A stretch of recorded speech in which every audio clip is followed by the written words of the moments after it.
Alors, quel conseil pouvez-vous donner aux chrétiens qui font recours à cette pratique? 4 attitudes essentielles.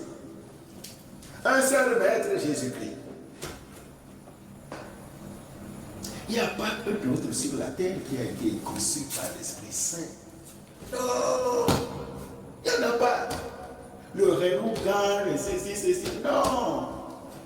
Il est le seul médiateur entre Dieu et les hommes, Jésus. L'échelle de rapprochement du ciel et de la terre est unique, Jésus. Mais qui nous a aimés comme lui, comme Jésus? Qui a souffert pour notre salut comme lui? Mais qui est Dieu dans la Trinité bienheureuse? Qui a pris chair et qui est venu nous dire le véritable Dieu? Personne d'autre que lui, que Jésus. Bon, je ne vais pas parler de ces nombreux miracles, mais qui nous a donné sa chair et son sang, nourriture et boisson, pour que son immortalité nous imprègne, pour que nous ressuscitions avec lui pour la vie éternelle. Personne d'autre. Les miracles eucharistiques nous parlent longuement. Celui de l'anciano, ou après la prière consécratoire, on voit là à l'autel la chair, le sang. Le Seigneur a révélé ce jour-là ce qui se passe dans toute célébration eucharistique. Il a fait connaître ça par nos yeux de chair. Et depuis ce miracle de l'anciano, on a noté déjà au moins 131 miracles eucharistiques. Je dis bien 131 miracles eucharistiques. Mais après des siècles, là, cette chair n'a pas pourri. Ce sang n'a pas pourri. Quand moi je suis allé à Rome, en 2000, je suis allé jusqu'à dans cette petite église, les Gonziano de Chieti, en Italie, voir, conservé depuis des siècles, déjà presque 1300 ans. Mais ça n'a pas pourri. Mais quand on a prélevé, les chercheurs avec les appareils sophistiqués ont analysé, tous les chercheurs qui ont analysé, mais c'est les mêmes résultats. Et Jésus ne ment pas. Sa parole dit ce qu'elle fait et fait ce qu'elle dit. Les résultats, les conclusions sont les mêmes. Cette chair, c'est la chair humaine. Le sang, c'est le sang humain. La chair et le sang appartiennent à la même personne parce qu'il y a le même ADN dans les deux. Des médecins ont dit celui dont c'est la chair et le sang a beaucoup souffert. Parce qu'on voit dans la chair et le sang ce qu'on appelle thrombose. Et ça, c'est comme si on lui a donné même des coups sur la poitrine. Donc là, c'est sa passion qui se révèle. Donc c'est pour nous associer à son immortalité que Jésus nous a laissé le saint sacrifice de la Sainte Messe, qui est véritablement sa chair et son sang. Et ce n'est pas le seul. Il y a à peu près 27 ans ou 28 ans, ce qui s'est passé dans l'une des paroisses de Monseigneur Bergoglio, l'actuel pape, où quelqu'un, après avoir pris l'hostie consacrée, l'a rejeté, le prêtre prend l'hostie consacrée comme c'était ensablé, il met ça dans un vase, et puis il l'introduit dans le tabernacle, réfléchissant à ce qu'il va en faire après, consommer sans doute, ou bien bon, et bon, le lendemain ou 2 jours après, il ouvre la chair dans du sang. On analyse les mêmes résultats. J'ai la liste des professeurs, des grands professeurs à qui on a apporté le morceau de cette chair-là. Je dis cette chair, c'est les mêmes résultats que ceux qu'on a eu à l'anciano, jusqu'au groupe sanguin B. C'est la chair d'une personne.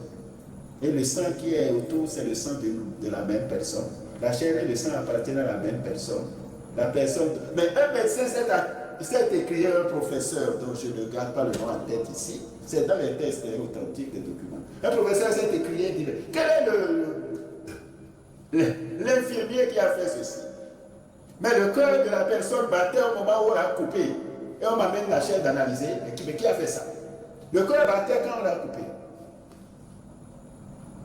Et puis les globules rouges, les globules antérieurs du corps humain vivant, les globules ne sont pas vivants. Mais là, on a vu que tous les globules étaient encore vivants. Ils ont été extraordinaires. Mais le salut vient par Jésus-Christ. Au Colossiens 1,19, nous dit, Jésus a définitivement anéanti le pouvoir de Satan et fait la paix par le sang de sa croix. Mais nous avons une puissance colossale que nous valorisons peut-être à 1%, mais l'esprit du mal a une puissance minime et qu'il valorise à 200%, et nous pensons qu'il est puissant. Jean-Marie Vianney a dit Satan même s'étonne. Il s'étonne de ce que les chrétiens, les hommes tombent aussi facilement dans ces pièges, malgré la puissance de leur Dieu. Et réfléchissant, l'esprit du mal a compris que c'est parce que nous nous mettons si vite en dehors de Dieu que nous sommes si vulnérables. Mais qu'est-ce qu'on va chercher ailleurs? Je vois c'est Sogudola. Car après une adoration eucharistique, j'ai béni les personnes qui étaient dans l'église, mais il y avait près de 500 fidèles. Dans cette station, c'était l'occasion d'une fête, et même les chrétiens de Notre-Dame Savalou étaient venus là, nombreux. Quand j'ai béni ceux qui étaient à l'intérieur, j'étais sorti pour bénir ceux qui étaient dehors, à l'entrée de l'église. Quand je vois le tableau, qu'est-ce qu'il y a écrit sur le tableau? Il y a 2 personnes qui sont sous cet arbre-là, devant l'église, et qu'on a envoyé pour t'empoisonner et te rendre fou. Ils ont le gambana. Dis-leur de se convertir à Jésus et de quitter ces pratiques démoniaques. Évidemment, ils étaient venus parce qu'ils disent que j'ai un franc-parler et que je critique la tradition, etc. Bon, vous voyez, c'est dramatique. Le mal, c'est d'abord de faire le mal. Le plus grand mal, c'est de s'installer dans le mal et de s'y attacher fermement et de refuser la conversion. Et le mal le plus grand encore, c'est de combattre les personnes qui nous appellent au bien, qui nous appellent à quitter le mal. Mais quand j'ai dit ça, j'ai tenu le Saint-Sacrement comme ça, j'ai dit, mais le Seigneur me dit que sous cet arbre-là, devant moi, il y a 2 qui sont venus m'empoisonner. Ils vous demandent de vous convertir à Jésus. Mais le gris-gris qu'ils avaient a pris feu dans leur poche. Et les 2 sont tombés. Ils se sont mis à hurler, les gens ont entonné le chant d'action. Et voilà la puissance que nous avons. Et nous allons chercher quoi? Où? Bon. Donc, un seul maître Jésus-Christ, pas d'idole devant lui. Deuxième attitude essentielle, le suivre maintenant. Il ne faut pas reporter à demain, parce qu'il vient pour nous un jour qui n'a pas de demain. Faire chaque chose avec l'immortel amour comme si on la faisait pour la dernière fois. Pour y mettre le plus de soins possible. Vivre dans l'amour et savoir que notre âme est une cathédrale où le Saint-Sacrement de l'amour doit être constamment exposé. Donc suivre Jésus maintenant, ne pas reporter à demain. Bon, c'est dommage que peut-être comme c'est notre tradition. Quel nom vous voyez venir à la messe? Et ça, oui, que c'est compatible. Et puis, avec les traditions dans lesquelles on s'est embourbé. Bon, la polygamie, par exemple. On dit que non, que ça, c'est une valeur de notre tradition, c'est ceci, cela, mais le Christ ne dit pas ça. Nous ne pouvons, ces pratiques-là sont contraires à nous. Le Christ ne dit pas ça. Il les créa hommes et femmes, 2. Et il dit ce que Dieu a uni, que l'homme ne le sépare pas. Et c'est le même qui dit, le bien que tu veux qu'on te fasse, fais-le au prochain. Le mal que tu ne veux pas qu'on te fasse, ne le fais pas au prochain. Mais quel est le polygame qui a 4 femmes qui aurait voulu que chacune de ces femmes prenne 4 maris, 4 autres maris, et qu'elles aient leur maison, que les maris aient leur maison dans sa concession, comme les 3 femmes ont leur maison dans sa concession. Non, la tradition, il faut voir. La justice de Dieu est loin de ça. Donc, le suivre maintenant. C'est ça, j'ai introduit déjà la 3e attitude. Renoncer à ce qui lui est contraire. C'est-à-dire lutter contre le péché que le catéchisme catholique, l'Église catholique appelle le pire des maux. Permettez-moi de raconter ceci pour parler de la gravité du péché. Vous voyez le grain. le grain de maïs, le grain de haricot, quand on le met en terre et le germe est bon, alors ça pousse et ça donne de nombreux autres grains semblables. Notre vie, la vie de l'âme, de notre âme dans notre personne est semblable à cela.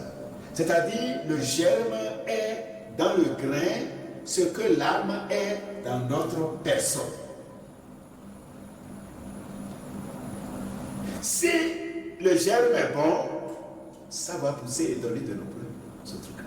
Si notre âme est bonne, c'est-à-dire dans le bien, dans la grâce de Dieu, alors le jour de notre mort, c'est un ensemencement. La vie qui sort de ce grain de maïs, et on a l'épi, donc une vie beaucoup plus abondante, c'est ainsi que notre âme, qui est en nous ce que le germe est dans le grain, notre enterrement est un ensemencement et nous donnera d'accéder à la vie éternelle. Attention, il arrive que nos paysans sèment des grains qui ne poussent jamais. Pourquoi? Parce que le germe est mort avec le grain qui est mort. Quand le germe est bon, c'est quand le grain meurt que le germe trouve même dans la mort du grain la puissance de vie qui détend son potentiel et fait naître la plante qui donne de nombreux grains.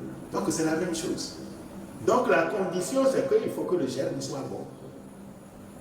Bon, mais attention, s'il y a un chalençon, un ver qui va infester le germe, et c'est là le paysan sème et dit, oh, filo et fleto, et ouah. Et c'est ce lieu-là, c'est là qu'il fait le ressemis. Et ce chalençon et ce ver, c'est justement le péché. Le péché est le pire des maux parce qu'il blesse notre âme. C'est un ver, le chalençon qui infecte notre âme. C'est pourquoi toutes ces pratiques maléfiques, où on enterre des personnes vivantes, on empoisonne. Mais vous voyez, ce n'est pas surprenant que les adeptes de vaudou soient toujours à menacer les autres. Tu as quitté le vaudou, tu n'auras pas la paix. Tu t'es converti à la religion catholique comme en tenant de la feu. C'est parce que c'est leur logique le mal. C'est leur logique le mal. Donc, renoncer, j'ai dit, première attitude, un seul maître Jésus. Deuxième attitude, le suivre maintenant. Troisième attitude, renoncer à ce qui lui est contraire. Vous avez dit quel conseil il faut donner aux chrétiens? Il faut éviter le syncrétisme anonyme, Christian Bilo Yémen, quoi. Et il faut éviter aussi cette vie de juxtaposition et de doublure, que Saint Paul a appelé coupure, cet attelage disparate, où on associe des contraires, ce butinage spirituel, et puis christianisme, après après Assemblée de Dieu, après auto, c'est ça que j'appelle butinage spirituel. Mais c'est grave, comme celui qui est assis sur des chaises n'est assis nulle part. Et ça, c'est des péchés graves qui constituent vraiment un délit de la foi qui est adhésion ferme à ce que Jésus a révélé de lui-même. Donc voilà cette troisième attitude-là qui est très importante comme conseil qu'on peut donner. Donc je parlais du syncrétisme-là, il faut éviter ça. Il faut être à Jésus seul. Quatrième attitude essentielle, prendre sa croix. Il faut s'armer de courage, sinon on ne peut pas faire le combat de la foi. L'hostie est faite pour être brisée. Le chemin de la vie passe par Golgotha. Et il n'y a pas dimanche de la résurrection sans vendredi de la passion. Nous savons à quoi nous nous exposons quand nous ouvrons dans le monde le livre auquel nul autre ne ressemble à la Bible. Donc, il faut s'armer de courage pour ça. Jésus a dit, celui qui veut me suivre, qu'il renonce à lui-même, qu'il prenne sa croix et qu'il me suive. Mais là où l'un de nous tombe, il faut d'abord savoir que les grands hommes sont comme les grands arbres de la forêt. C'est sur eux que passent les éclairs et les foudres. Mais quand vient le beau temps, c'est encore sous leurs grandes et puissantes branches que les oiseaux viennent faire leur nid pour se réjouir. Là où le ver de terre a même un extraordinaire pouvoir de régénérescence. Quand vous le coupez, le ver de terre en 10 morceaux pendant la pluie, chacun des morceaux refait le ver de terre entier. Avec la tête et la queue, s'il vous plaît. Mais c'est comme ça. Donc, les moments de persécution de l'Église ont été toujours les moments de grande fécondité spirituelle. C'est ça l'image que je prends du ver de terre. Là où l'un de nous tombe, les armes de la foi à la main, blessé dans le combat de la foi, non pas au dos dans sa fuite de Boltror, mais à la poitrine face à l'ennemi, en ce lieu du seul témoignage, surgiront de nombreux autres témoins de la foi qui vont crier Jésus est Seigneur. Jésus est ressuscité. Voilà notre certitude. Et nous ressusciterons avec lui. Donc voilà, s'ouvrir donc à l'Esprit Saint. L'Esprit veut ce que Dieu veut. Et toutes les richesses de la foi, l'Esprit nous les donne. L'Esprit aux multiples dons, l'Esprit de tous les dons, s'ouvrir à l'Esprit Saint pour discerner dans le Seigneur la prière. La prière. Parce que nous sommes exposés, nous sommes fragilisés, nous sommes malmenés quand nous ne nous attachons pas à la prière. C'est la prière qui nous connecte à Dieu. La prière nous concentre et nous centre sur l'essentiel. Nous centre sur Jésus-Christ. J'ai dit que c'est le manque de racines qui fait que la plante cède à la dure nécessité du vent. Un hiroko ne tombe pas comme papayer. Quand nous sommes enracinés dans la prière, nous avons la force de l'Esprit qui nous assiste en tout. Priez, priez et priez encore. Évitez les sectes. C'est une tromperie, un piège du démon. Toutes ces sectes, tout comme le vôtre, c'est pour nous éloigner des sacrements. Les sacrements, dit le catéchisme de l'Église catholique, mode privilégié par lequel l'action de Dieu agit au plus intime de l'âme. Dieu agit de plusieurs façons dans l'âme, mais les sacrements sont les voies les privilégiées, les modes privilégiés. Mais quand nous allons dans cette secte-là, ce qu'ils appellent baptême, ce n'est pas un baptême. Et s'ils racontent qu'ils disent des messes, mais ce n'est pas la messe. Non, le miracle qui se réalise là, où le pain devient le corps du Christ, comme j'ai dit tout à l'heure, l'anciano, etc. Mais ça ne se réalisera. Vous n'apprendrez jamais ça chez eux parce que ça ne se réalise pas. Vous ne verrez jamais une manifestation du chant. Parce que c'est sans contenu spirituel de l'affaire. Et quand vous voyez le manioc dans et vous pensez que c'est du manioc, mais ce n'est que l'écorce, vous mettez le pied là-dessus, ça fait partout. Parce que les termites ont déjà tout rongé à l'intérieur, il ne restait que l'écorce. Mais leur affaire de spirit, c'est sans contenu spirituel. Ce n'est que ça. Asile qu'on appelle tofu là, arachide de 100 graines. Et c'est une vaste blague, une vaste tromperie, ces sectes-là, que l'esprit du mal utilise pour éloigner des vrais sacrements, pour éloigner de l'Église. Et c'est pourtant là notre force, notre puissance, notre libération. Donc voilà ce que j'avais à vous dire sur cette question. Et si vous permettez, je vais raconter une petite scène qui montre encore la nécessité de s'attacher au Christ et de ne pas se fourvoyer, de ne pas perdre son temps pour aller ailleurs. Donc voilà, là, c'est une fille.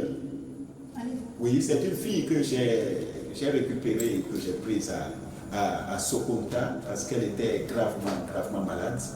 Gravement malade, presque mourante, et j'ai devenu prier sur elle, et que c'est sans doute diabolique, l'infestation diabolique. Je suis allé prier sur elle. Elle avait des formes ampuleuses complètement desséchées, toute maigre. Elle n'arrivait pas à marcher. Elle restait couchée sur le lit et c'est là qu'on essuyait son corps, etc. Mais c'était effectivement une possession diabolique.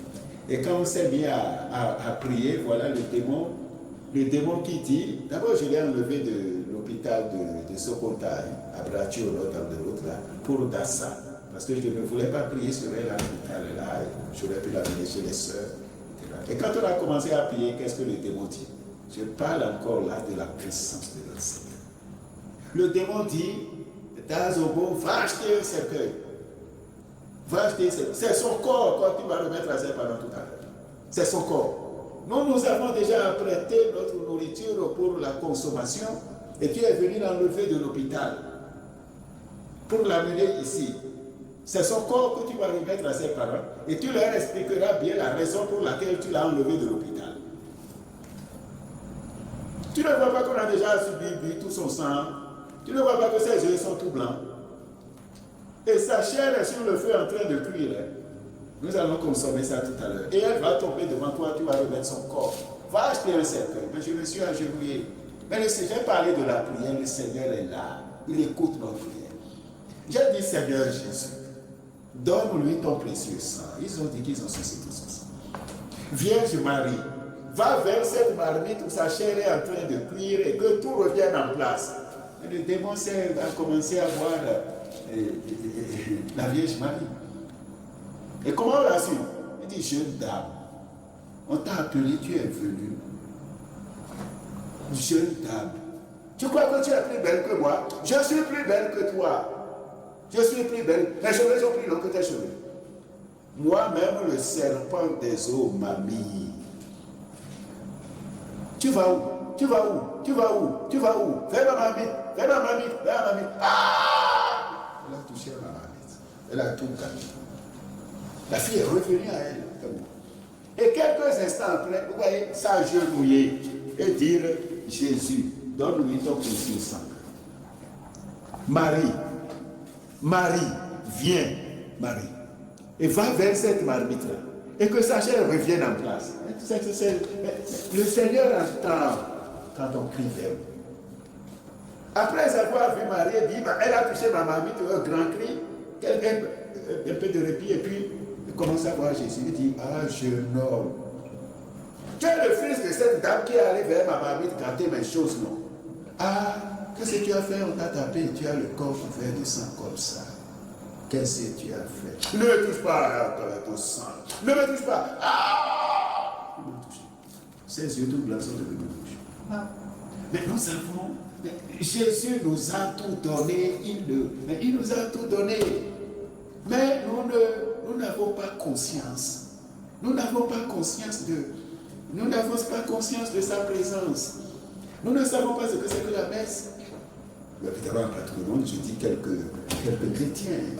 On ne sait pas. Parce que si on savait, on n'irait jamais.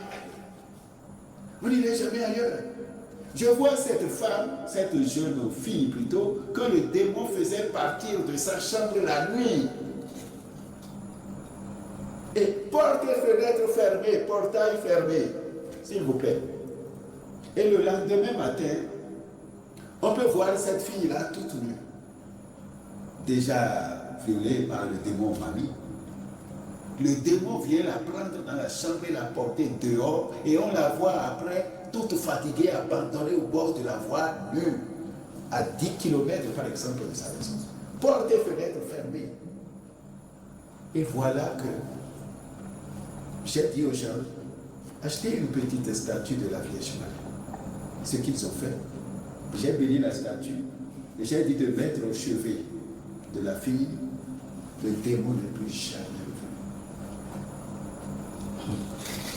revenir. Et je vois une autre fois où je priais sur une fille et puis le démon me dit, bon, je vais partir. Mais je vais prendre le volant de ta voiture et te conduire sous le camion Titan. Le camion va t'écraser aujourd'hui même. Le camion va écraser qui? Moi, le démon dit, par la bouche de la possédée, qu'il va partir, mais qu'il va prendre le volant de ma voiture tout à l'heure quand je vais retourner et me conduire sous un camion Titan pour qu'il m'écrase. Mais quand il a dit ça, j'ai dit, Vierge Marie, viens dans la voiture avec moi. Et après ça, je lui ai dit, parce qu'il était encore il n'était pas encore parti, il était encore sur la personne qui était sous son influence. Et après avoir dit ça, j'ai dit, bon, viens, allons dans la voiture. Fous-moi le camp, fiche-moi la belle chose. Cette dame-là, tu l'as appelée et je la vois déjà assise dans la voiture en train de t'attendre et tu me dis de venir. Je t'ai dit que je reste avec elle. Je t'ai dit que je viens avec elle. Je t'ai dit que je viens avec elle. Elle fiche le cœur chaud. J'ai dit oui, je suis effectivement chaud, mais la dame est venue. Donc il y a beaucoup de choses comme ça qui témoignent de la... Et puis c'est pas ces petites scènes-là qui nous racontent ça. L'évangile suffit. Lazare mort depuis 4 jours. Le corps pourrissait avant qu'on le mette en tombe. Et Jésus a dit Lazare, il est devenu vivant. Hein? L'Écriture dit plus que ce que je suis en train de dire là. Hein? Bon, donc, le conseil que je vais donner donc, à ces chrétiens, nous savons, Jésus nous a tout donné. Pour notre délivrance, notre protection ici-bas. Et surtout, pour qu'on entre avec lui dans l'immortalité, dans la vie éternelle.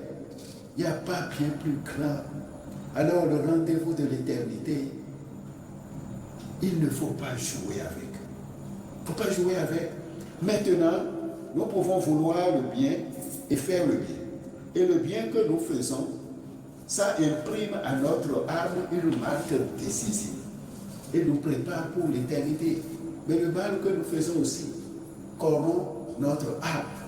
Que Dieu nous donne donc de répondre présent au rendez-vous de l'éternité. Amen. Donc voilà les 4 attitudes essentielles que je conseille, que le Seigneur nous assiste et nous donne surtout la lumière de son Esprit Saint. Amen. Pour que nous distinguions la vie qui nous perd de la vie qui nous sauve, que nous nous attachions à la vie qui nous sauve et que nous nous éloignions de la vie qui nous perd. Amen. Voilà. Merci.